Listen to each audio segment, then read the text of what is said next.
আসসালামু আলাইকুম। ইসমত মিলি আমন্ত্রণ জানাচ্ছি এনটিভির মধ্যাহ্নের খবরে। সুষ্ঠু নির্বাচনের জন্য আইন শৃঙ্খলা পরিস্থিতি বড় চ্যালেঞ্জ বলে জানিয়েছেন প্রধান নির্বাচন কমিশনার এএমএম নাসির উদ্দিন। সকালে চট্টগ্রাম নগরীর আঞ্চলিক লোক প্রশাসন প্রশিক্ষণ কেন্দ্রে আয়োজিত কর্মশালায় তিনি কথা বলেন। সবাই মিলে এই একটা সুন্দর নির্বাচন আমাদের করতে হবে এবং আমরা একটা empowered presiding officer, empowered polling officer, empowered returning officer আমরা সৃষ্টি করতে চাই। আমরা চাইব যে আপনারা যে লেভেলে যার যে ক্ষমতা থাকবে এটা আপনারা ব্যবহার করবেন। Let us create an example in this country যে আইনের শাসন কাকে বলে। আমরা এই ইলেকশনে এটা দেখাতে চাই।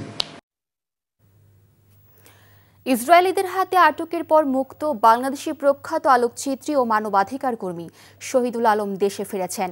ভোর 4:55 তাকে বহনকারী বিমানটি হজরত শাহজালাল আন্তর্জাতিক বিমানবন্দরে অবতরণ করে। বিমানবন্দরে ভিআইপি লাউঞ্জ দিয়ে ভোর 5টার কিছুক্ষণ পর বের হন শহীদুল আলম। এ সময় গ্লোবাল সমুদ ফ্লোটিলার বর্ণনা দিতে গিয়ে শহীদুল আলম বলেন, গাজার মানুষ এখনও আক্রান্ত, এখনও তাদের উপর নির্যাতন চলছে। সেটা যতক্ষণ পর্যন্ত বন্ধ না হয় ততক্ষণ কাজ শেষ হয়নি। বাংলাদেশে যারা সারা পৃথিবী থেকে সাড়া দিয়েছেন তাদের প্রতি কৃতজ্ঞতা প্রকাশ করেন তিনি। বিমানবন্দরে শহীদুল আলমকে বরণ করতে আসে তার সহকর্মী এবং পরিবারের সদস্যরা। ফিলিস্তিনি ইসরায়েলের নৃশংসতা বন্ধ এবং নৌ অবরোধ ভাঙার প্রত্যয় নিয়ে ফ্রিডম ফ্লোটিলা কোয়ালিশন নামের একটি প্ল্যাটফর্ম নৌযাত্রা শুরু করেছিল গাজা অভিমুখে। মোট 9টি নৌযানের এই বহরে বিভিন্ন দেশের রাজনীতিবিদ, সাংবাদিক, চিকিৎসক ও অধিকার কর্মীরা যোগ দিয়েছিলেন। সেই দলে ছিলেন আলোকচিত্রী শহীদুল আলম। আশুলিয়ায় সেফটি ট্যাঙ্ক বিস্ফোরণে একজন নিহত হয়েছে। এ সময় আহত হয়েছে আরও অন্তত 10 জন।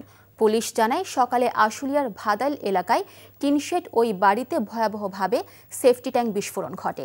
এ সময় টিনশেড বাড়িটি ভেঙে চুরমার হয়ে যায়। এতে ঘটনাস্থলে মারা যান বাড়িটির কেয়ারটেকার আব্দুল রাব্বানী।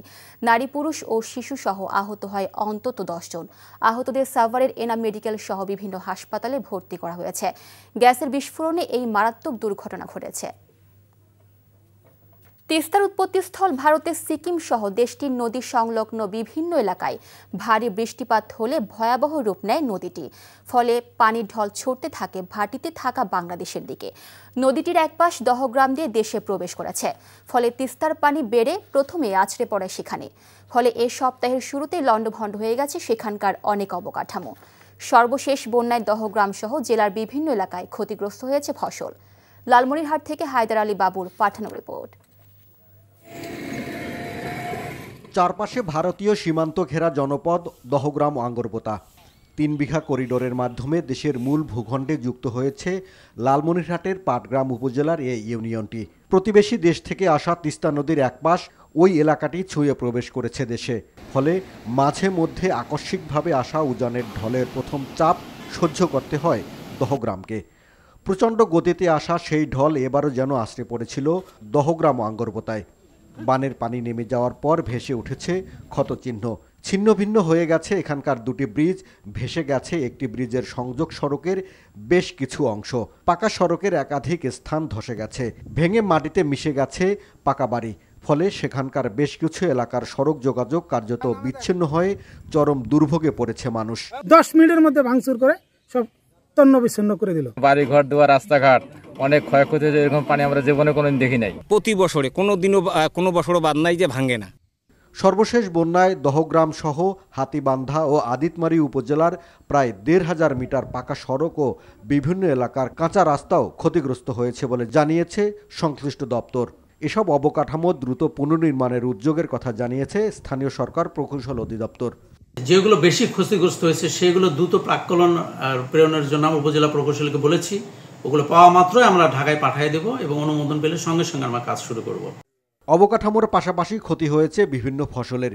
বিশেষ করে কোথাও কোথাও উঠতি আমন ক্ষেত ঢেকে গেছে পানির সাথে আসা বালুতে, কোথাও ডুবে রয়েছে পানিতে। ধান সব শেষ, ভারত সরকার বান ছাড়ি দিয়েছে, সব শেষ হয়ে গেছে, গরু বাছুর সব বাঁচি গেছে। সাপুয়া নদীতে পানি ঢোকার কারণে অনেক ক্ষতি ফসলের, বিশেষ করে ধানের। ধানগুলো মনে করেন যে একদম থর হয়ে গেছে, সেই থরগুলো মনে করেন যে একদম নিঃস্ব হয়ে গেছে, এই ধানগুলো আর হবে না। তাদের ফসলি জমি ক্ষতিগ্রস্ত হয়েছে, আমরা সেই বিষয়ে কৃষি দপ্তরের সাথে আলোচনা করে প্রয়োজনীয় ব্যবস্থা গ্রহণ করব। তিস্তা পাড়ের মানুষের দাবি, ক্ষতিগ্রস্ত অবকাঠামো মেরামতের পাশাপাশি স্থায়ীভাবে এ সমস্যা সমাধানে প্রয়োজন বাঁধ নির্মাণ কিংবা তিস্তা মহাপরিকল্পনা বাস্তবায়ন। NTV news desk. এই ছিল মধ্যাহ্নের খবরে। এই খবরে ভিডিও শো আপডেট জানতে ভিজিট করুন এনটিভি অনলাইন www.ntvbd.com। এছাড়াও এনটিভির জনপ্রিয় সব অনুষ্ঠান ও খবরের আপডেট জানতে ভিজিট করুন আমাদের ইউটিউব ও ভেরিফাইড ফেসবুক পেজে। 2টায় দুপুরের খবর দেখার আমন্ত্রণ রইল। ধন্যবাদ সবাইকে।